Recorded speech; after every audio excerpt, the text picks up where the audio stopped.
So, I wanted to do a Happy Father's Day video because I thought it'd be way cooler to do that than to do a long tangent post on Facebook. So, I present to you, here is me and my dad. His name was David. And Father's Day to me is a real hard holiday. It's a holiday where I'm forced to remember that my best friend, isn't around anymore and hasn't been since I was a child. It's a day where I'm forced to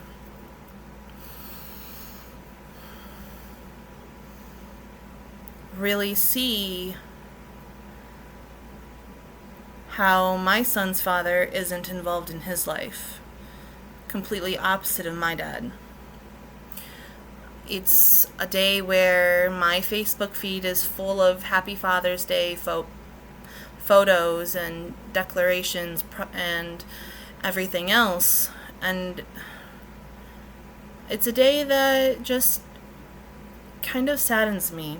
But it's also a day that I think, just like with Mother's Day or Grandparents' Day or whatever Hallmark holiday that we celebrate, it's a day where I like to reflect on what it meant to be a dad and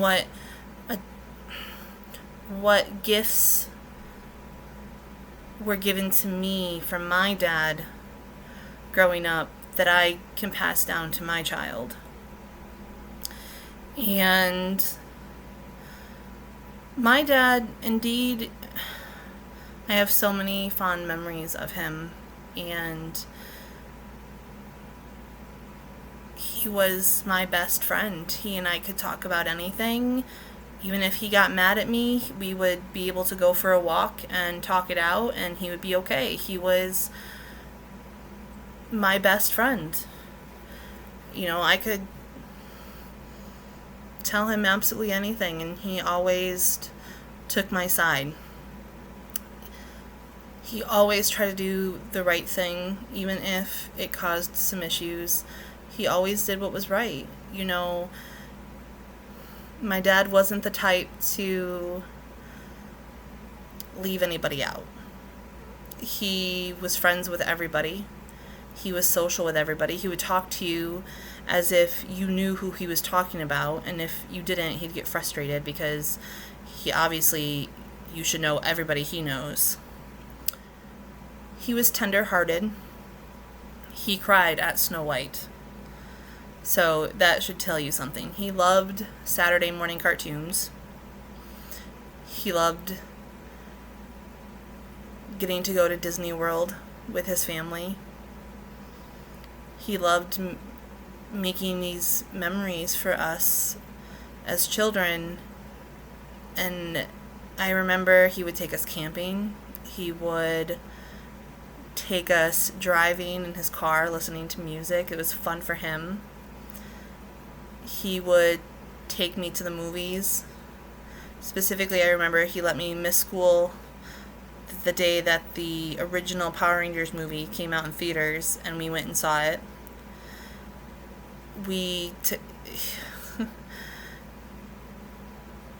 He taught me a lot, and I reflect on that stuff when these kind of days come around. I mean, I reflect on them daily because I try to keep those lessons in my forebrain to kind of really play in my everyday life. But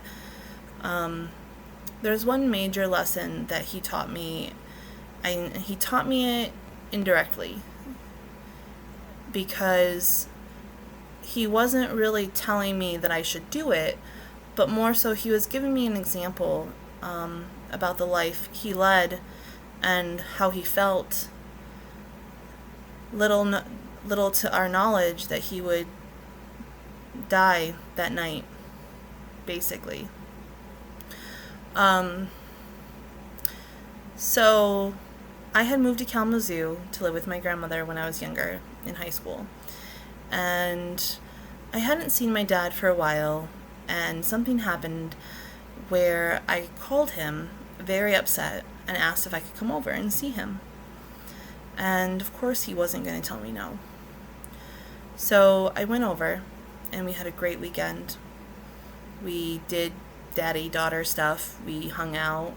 He bought me Fruity Pebbles because I was vegetarian at the time. And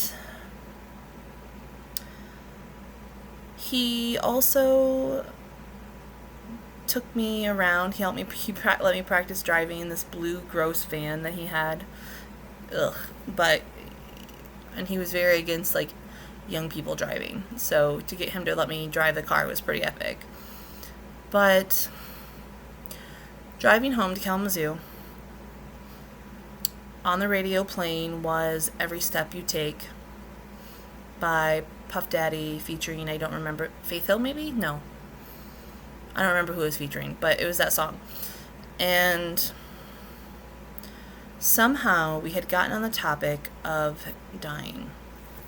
Or my mom, I think, who had died several years prior. And we were talking about it, and I somehow asked him if he were afraid of dying.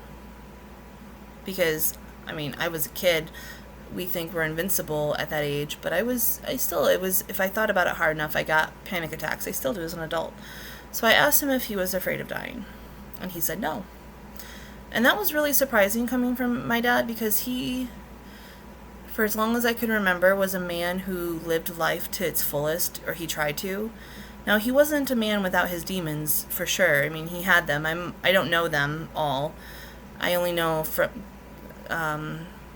bits and pieces from what I remember, and then from what my brother and other family members have told me. But I asked him why he wasn't afraid. And he told me he wasn't afraid of dying because he knew that if he died, he would get to be with my mom again, because she was his one and only, and he still loved her very much. So he wasn't afraid. And I asked him, how could he still love her after all this time? And he tells me, just because we didn't stay together and complete our lives together doesn't mean I love her any less. My love for her stays the same. And hearing this from him really surprised me, because my mom wasn't so great with it for him, from my memory at least. I'm not going to bash her, but he survived her cheating on him.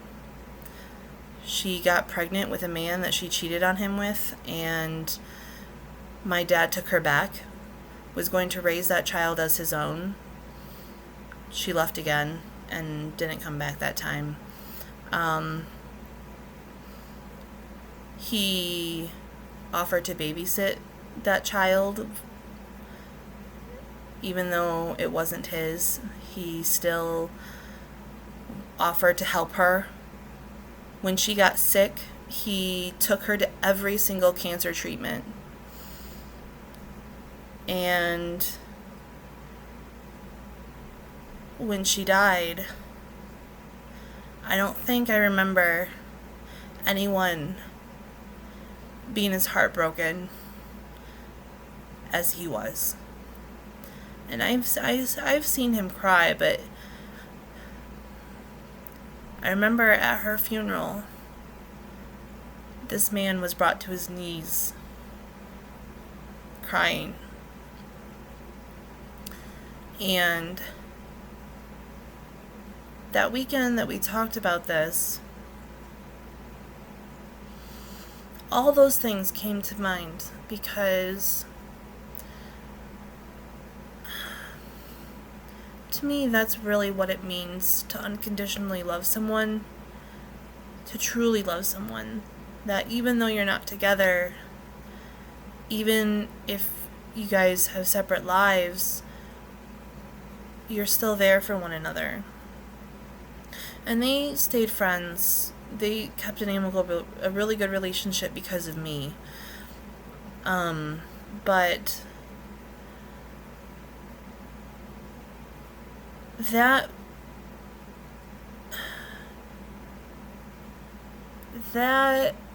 lesson that he taught me unintentionally, I think, has been the one biggest thing that I have kept with me and have applied in my life, because I do it with my son's dad. Granted, the circumstances are much different, but I still apply it. And it's hard for people to understand what it feels like to have lost your father really young, or to grow up fatherless, so to speak. And yeah, we have male mentors, male role models that we can look up to, and they do a fantastic job at filling some of that void, but it's never the same as our own dad. There's something different about it, at least in my perspective. It could be different for someone else. For me, I didn't really have a male role model after my dad died. I had strong females, but I never had a male. And so I feel like now is my job as Ezra's mom to really pass down what my dad taught me. Because in remembrance of Father's Day, I remember and reflect on all the things that I learned from a really great guy. He, I think, would be heartbroken if he was in the world as it is today. I think he would be heartbroken by the choices made by people, by the hate that's around, because that man could not hate a single person. He was just amazing. To him, family was everything. To him, once you were his friend, you were considered family.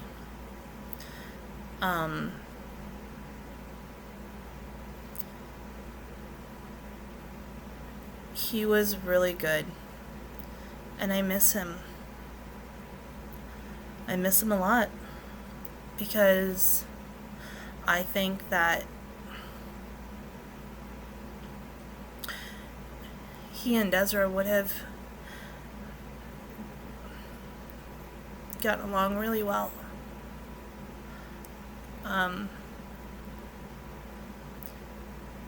I think that he would be doting on Ezra quite a bit. And I think that it's important for us as our parents' children to really pass down those wisdoms that were taught, because in the end, after we die, that's all that's left of us, really, is their legacy and us passing it down. And that's how we live that's how we live on through our children. And so friends who don't know what it's like to be fatherless, or to be a single parent, or to be a person who has a child whose father is not interested in being involved.